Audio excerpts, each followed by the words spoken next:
जय श्री कृष्णा। आप सभी का मेरे इस चैनल पर बहुत बहुत स्वागत है। आज हम इस वीडियो में आप सबके लिए लेकर आए हैं माघ मास की पौराणिक व्रत कथा। तो चलिए अब हम कथा शुरू करते हैं। एक समय की बात है, एक गांव में एक धनी वैश्य रहता था। वह स्वभाव का बड़ा दयालु था। वह नित्य मंदिर जाता, भगवान की पूजा किया करता था। गायों का पालन करना उसे बड़ा प्रिय लगता था। उसके 2 बेटे थे, वह उन्हें बड़ा ही प्रेम करता था। जब वह दोनों भाई बड़े हुए तब वैश्य ने उन्हें अपना सारा कामकाज सौंपकर भक्ति और तप करने के लिए वन में चला गया। इधर दोनों भाई को धन का मद हो गया, वह वैश्यागामी हो गए। इस तरह उन्होंने अपना सारा धन नष्ट कर दिया। अब दोनों भाई को भोजन भी बड़ी मुश्किल से मिलता था। वह दोनों वन में रहने लगे। वहाँ रहकर वह आते जाते मुसाफिरों को लूटते थे और पशुओं को मार कर खाते थे। इस तरह समय बीता। एक दिन बड़ा भाई शिकार की तलाश में जंगल में गया तो उसे वहाँ शेर ने खा लिया और उसकी मृत्यु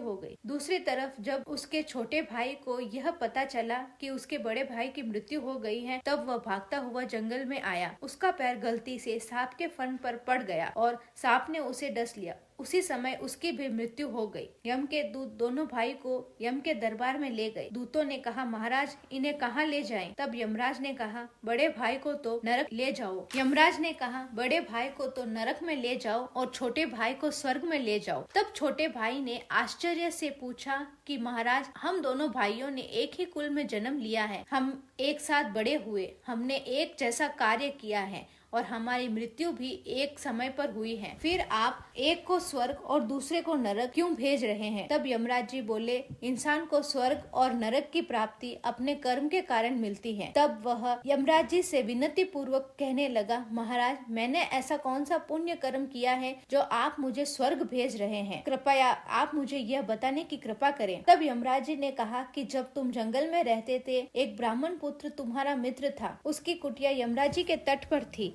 उसके साथ तुमने माघ मास में यमुना जी में 2 बार स्नान किया था। जब तुमने पहला स्नान किया तो तुम्हारा सारा पाप नष्ट हो गया और जब तुमने दूसरा स्नान किया तो तुम्हें स्वर्ग की प्राप्ति हुई। यमराज जी से यह बात सुनकर वह सोचने लगा कि अगर गलती से किया हुआ माघ स्नान से इतना फल मिलता है तो सद्भावना से किया हुआ माघ स्नान से कितना फल मिलेगा। तो दोस्तों, यह थी माघ मास की पौराणिक व्रत कथा। उम्मीद है कि आपको यह व्रत कथा पसंद आई होगी। अगर आपको मेरी ये कहानी पसंद आई है तो कमेंट में जरूर लिखें और मेरे इस चैनल को सब्सक्राइब करना बिल्कुल ना भूलें।